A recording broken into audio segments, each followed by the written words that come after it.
स्वागत है। और चलिए आज बताते हैं महालक्ष्मी यानी गौरी व्रत के बारे में। अभी अभी हरतालिका तीज हो चुकी है, उसके बाद गणेश जी का आगमन घर पे हो चुका है। और अभी है महालक्ष्मी जी माता यानी गौरी माता। तो गौरी माता का आगमन हमारे घर पे बहुत ही शुभ माना जाता है।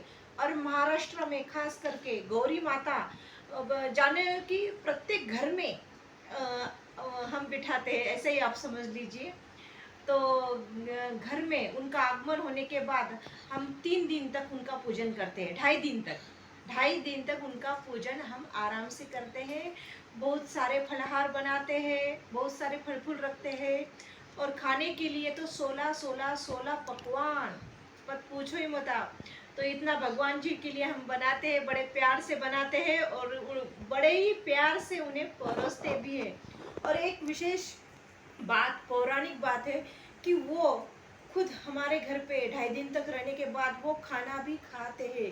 उन खाने के अवशेष जानो साइन उस मतलब खाने पे हमें हमें दिखाई देते हैं।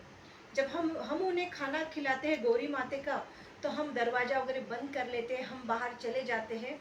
और बाहर चले जाने के बाद जब हम 15 मिनट के बाद फिर अंदर जाते हैं, तो हमें दाल पे, चावल पे, रोटी पे ऐसे उनके हाथ के पंजे जैसे कि उन्होंने खाना खाया हो। इसलिए ये भी मान्यता है कि ये गौरी व्रत बहुत ही प्रचलित है और मान्यताएं बहुत है। और बहुत सारी इच्छाएं भी हमारी इस व्रत के कारण पूरी होती है। और बहुतांश घर में महाराष्ट्र में गौरी व्रत बड़े धूमधाम से मनाया जाता है। तो आपके साथ हिमा पर आज मैं गौरी व्रत का आह्वान यानी आने का दिन, और दूसरा दिन जो उनके लिए हम खाना वगैरह बनाते हैं वो दिन, और विसर्जन का दिन वो कैसे होते हैं, पूरी इंफॉर्मेशन अभी आपको थोड़ी देर के बाद बताती हूँ। और उससे पहले थोड़े गौरी माता कैसी रहती है, कैसे दिखते हैं, उनके पास फलार कैसा रहता है, ये पूरे भी हम देखते हैं इस वीडियो में। तो चलिए गौरी माता के को नमन करते हुए ओम गौराय नमः, गौरी माता को नमन करते हुए ओम गौराय नमः, ओम शंकराय। चलिए आज बताते हैं गौरी पूजन के बारे में। हरतालिका तीज हो चुकी है अभी, और गणेश जी का भी आगमन बड़े धूमधाम से घर पे हो चुका है। सभी भाविक भक्त अपने घर पे भगवान श्री गणेश जी का आगमन जरूर करना चाहेंगे, वो भी हमने बड़े धूमधाम से किया है। और अभी है माता गौरी यानी महालक्ष्मी जी की स्थापना। और महालक्ष्मी जी हमारे घर पे 2.5 दिन के लिए ज़रूर आते हैं, साल में एक बार आते हैं। और ये स्थिति और ये काल हम महाराष्ट्रियन स्त्रियों के लिए बड़ा ही उत्सुकता का काल रहता है। मतलब आप नहीं जान पाओगे कि वह 2-3 घर छोड़ के ही हर किसी के घर में बोलो तो आप महालक्ष्मी रहती है। और ये बड़ी सौभाग्य और खुशी की बात है कि महालक्ष्मी जी का आगमन हमारे घर पे रहता है।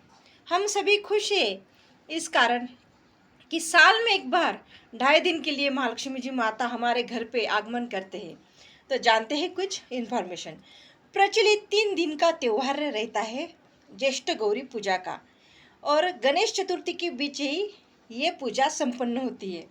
महाराष्ट्र में मराठी महिलाएं ये पूजा बड़े भक्तिभाव से करती हैं, जो माता गौरी को समर्पित है।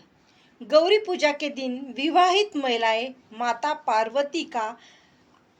पार्वती जी का आशीर्वाद प्राप्त करने के लिए दो मूर्तियों की, महालक्ष्मी यानी 2 मूर्तियाँ रहती है, 2 मूर्तियों के पूजन करते हैं उनकी स्थापना करके।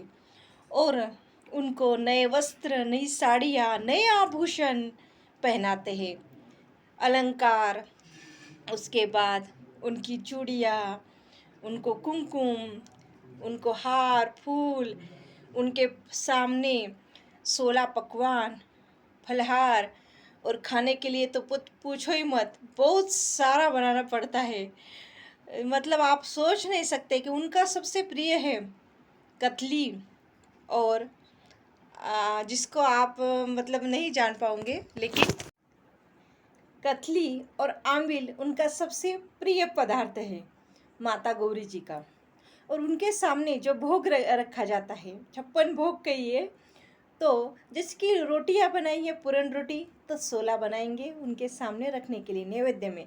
वैसे हम नैवेद्य के थाली में 2 रोटियां रखते हैं, लेकिन महालक्ष्मी जी का मान है तो उनके सामने हमें 16 प्रत्येक चीज़ रखनी पड़ती है। जैसे करंजी बनाई 16, शंकरपाड़े 16 नहीं बनाते, उनके सामने थाली रखनी पड़ती है।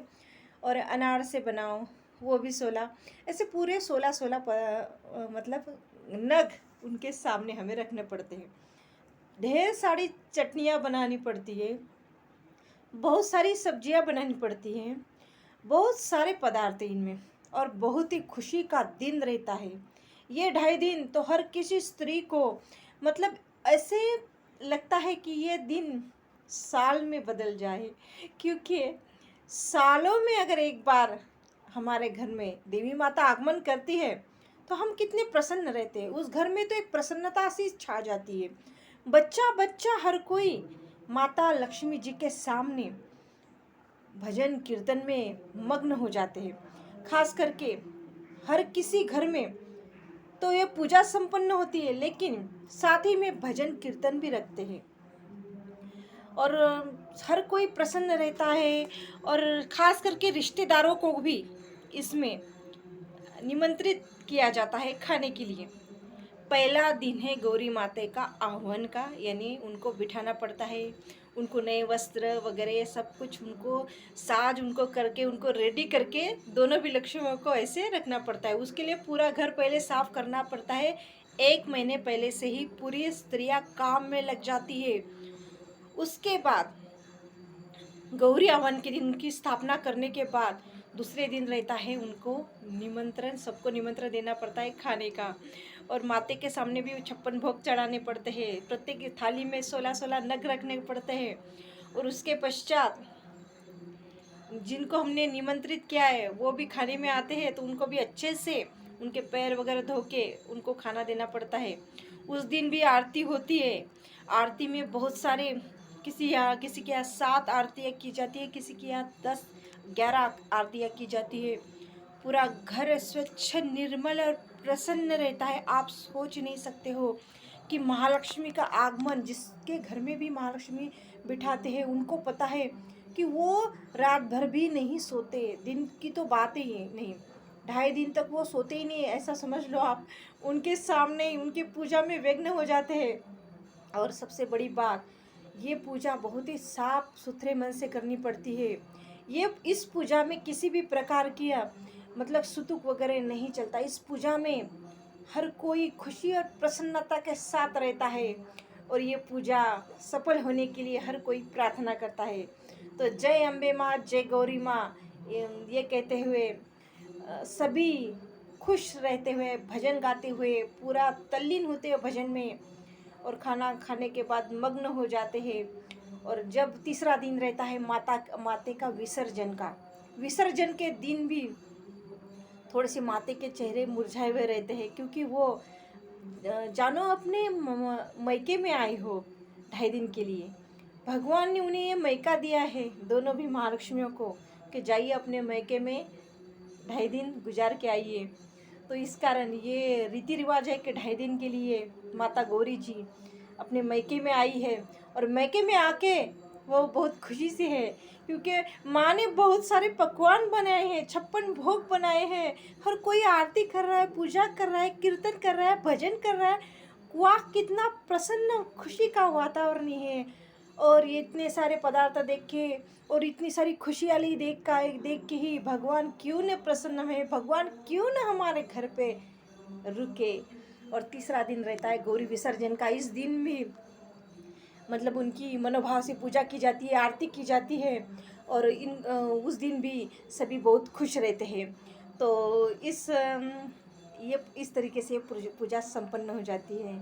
और उनका जो अन्न वगैरह रहता है वो अन्न हमेशा ही मतलब अच्छे से साफ सुथरा ही बनाया जाता है, साफ सुथरा ही किया जाता है। कभी भी कोई झूठा वगैरह ऐसा रख नहीं सकते। जो भी झूठा अन्न बचा है तो वो एक अलग से रखते हैं, उसमें पैर नहीं रख सकते। हाथ धोने के लिए भी अलग से व्यवस्था की जाती है, कहीं भी कोई बेसिन में वगैरह हाथ नहीं धो सकता। इतना मान रहता है ये इस पूजा में, इस महालक्ष्मी व्रत में। तो चलिए थोड़े से देख लेते हैं, महालक्ष्मी जी का दर्शन हम कर लेते हैं अंतर्भाव से। मानिए कहाँ भगवान हो, मानिए कहाँ भगवान हो, मूर्ति अगर देख लो, मूर्ति अगर देख लो तो एक क्षण में हमारा मन प्रसन्न हो जाए। अगर वो मूर्ति इतनी महान हो जहाँ पे हमारा मन प्रसन्न होकर भी खुशी से उछल जाए, तो क्या आप जान सकते हो क्या उच्च महिमा है महालक्ष्मी जी का। उस महालक्ष्मी जी माता को नमन करते हुए आपके साथ ही माँ पर चलिए मूर्ति दर्शन कर लेते हैं। और आपके साथ ही माँ पर बस इतना ही कुछ, चलिए पहले मूर्ति दर्शन कर लेते हैं।